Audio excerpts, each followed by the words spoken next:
When I was 17 and attending the Native American Prep School, east of Waits north of here, one of my mentors was a former Marine captain who inspired me to enlist at the age of 17. And when I did, I swore an oath to support and defend the Constitution of the United States of America against all enemies, foreign and domestic.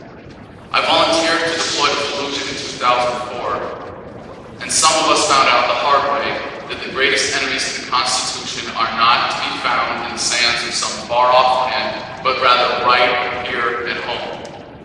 Since I got out of the Marines, I've sought to honor my oath to the Constitution, and in that spirit today, I'm happy to announce that I'm seeking the Republican nomination to represent New Mexico's 3rd District in the United States House of Representatives. My candidacy will not only inspire a new commitment within the Republican Party to its core principles, but demonstrate a new spirit of inclusiveness. During the siege of Fallujah, a young Lance Corporal was shot through the armpit hole of his flak jacket, and the bullet lodged near his spine. My team was called to help out in an emergency medical evacuation for this young Marine, and we rushed to get him to the operating tent at Camp Picado, just a ways southwest of the city of Fallujah. And I watched as the corpsman in the Humvee in front of me desperately tried to help this Marine while the dust on the hot road swirled around us. We fishtailed through the turns at Camp Picado and we pulled up to the operating tent. And I helped carry this Marine in on the stretcher. And I was on his left side, watching him moaning and writhing in pain. And he flailed his arm off. And I put it right back on. And I told him, "You made it. We're going to be okay. You're here. You're going to get taken care of. Everything's going to be all right." But I only did that because I didn't know any better. When we returned a few minutes later from our resupply mission, there was a mortuary truck passing us going in the other direction. And after that Marine died on the operating table for an internal bleeding, the doctor came out and said, "Effing corpsman," as if to blame it on the corpsman that was working so hard to save this Marine's life. And we had to go right back into combat with that same corpsman. And it says so much about what is going on in this country because the problems we are facing are not superficial. They're not anything that we're going to solve by legislation in Washington.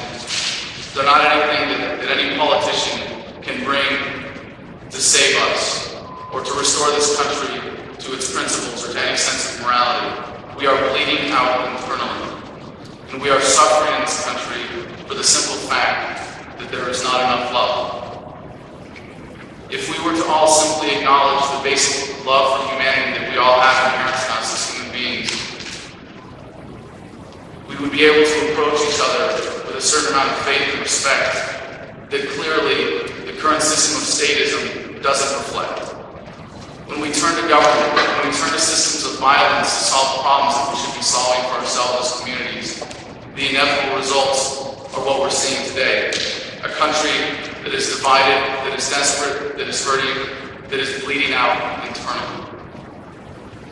My platform, based on the values of peace, freedom, and prosperity, I hope can return to the sense of love for fellow human beings that this country needs right now.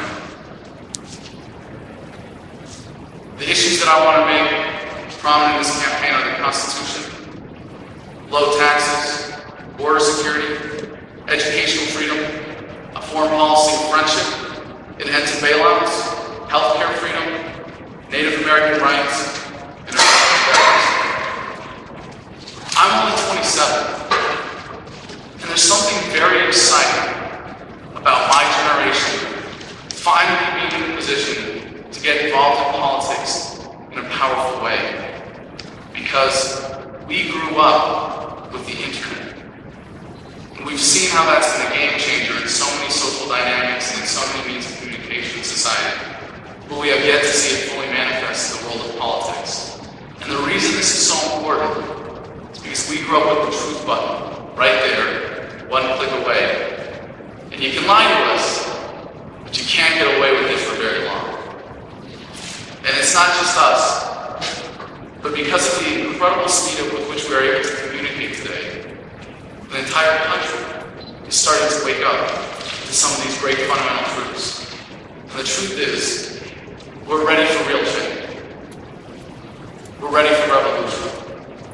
We're ready for a paradigm shift away from statism, away from systems of violence and coercion, to a system of freedom and love and faith and respect in our fellow human beings.